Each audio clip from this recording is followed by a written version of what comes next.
Chaque année, le festival Motors and Blues offre un rassemblement de riders vêtus de cuir et de bécanes diverses et variées. L'événement a débuté vendredi dernier aux arènes de Dax en présence d'une nouvelle marque pour cette 9e édition. Cette année, on a pu avoir quelques petites nouveautés, notamment la venue du club Indian Victory qui a décidé de réunir tous les clients français. Étaient invités à se retrouver à Motors and Blues. On a essayé de leur faire découvrir un petit peu de notre belle région en les recevant déjà vendredi soir à l'apéro dans le patio des arènes. Puis ils étaient fiers et émus de pouvoir entrer dans cette enceinte un peu privée. Ils ont passé un excellent week-end, je viens de les rencontrer, ils sont super contents de l'accueil de tous, pas seulement du parc et des bénévoles de l'association, mais des tours qu'ils ont pu faire en ville, des hôteliers, des gens qu'ils ont rencontrés.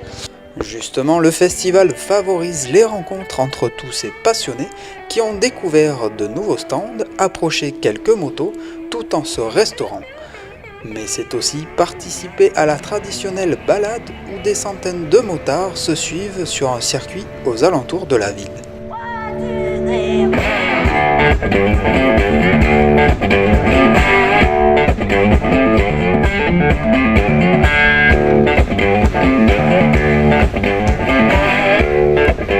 C'est des moments importants pour les motards parce que dans les rassemblements, le run, la balade, suivant comment les gens l'appellent, c'est un moment où on a quand même cette fierté de rouler en groupe et c'est assez exceptionnel pour l'avoir vécu plusieurs fois, de se retrouver sur nos motos avec des gens au bord de la route qui font coucou, qui sont admiratifs de ce convoi, de ce défilé. C'est assez impressionnant. Hier, il y avait, je pense, environ 400 motos qui ont fait la balade.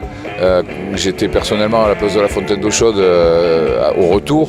Tous les gens qui étaient là étaient émerveillés, me posaient des questions, mais combien il y a de motos, mais ils sont nombreux, mais ça s'arrête jamais. Et les gens regardent ça avec un œil, attendri, peut-être même, pourtant c'était majoritairement des personnes âgées. Et il y a pas de gêne du bruit des moteurs, mais plutôt l'admiration de cette colonne de motos.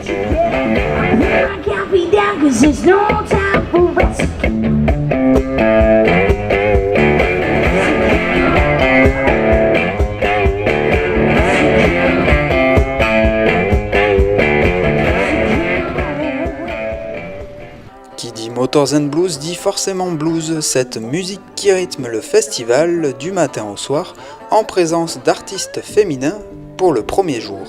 Et on avait envie non pas de panacher notre programmation avec la présence d'artistes féminins, mais plutôt de leur consacrer une soirée. Et cette soirée blues au féminin s'est un petit peu imposée en découvrant les artistes comme Laura Cox, et c'est autour de Laura Cox qu'on a monté un petit peu ce projet.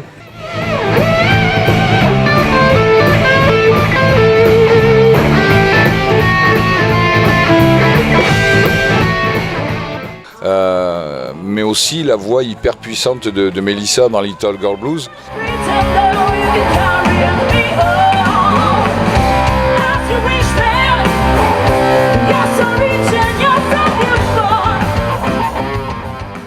Et quand on a découvert Minnie Marks sur la scène indienne à l'heure de l'apéro vendredi soir, toute seule sur scène, les gens étaient persuadés, pour beaucoup, qu'il y avait des bandes-sons qui étaient enregistrées derrière, parce que il n'y a pas un morceau de son corps qui ne vibre pas le blues, que ce soit les pieds pour la rythmique, c'était vraiment exceptionnel.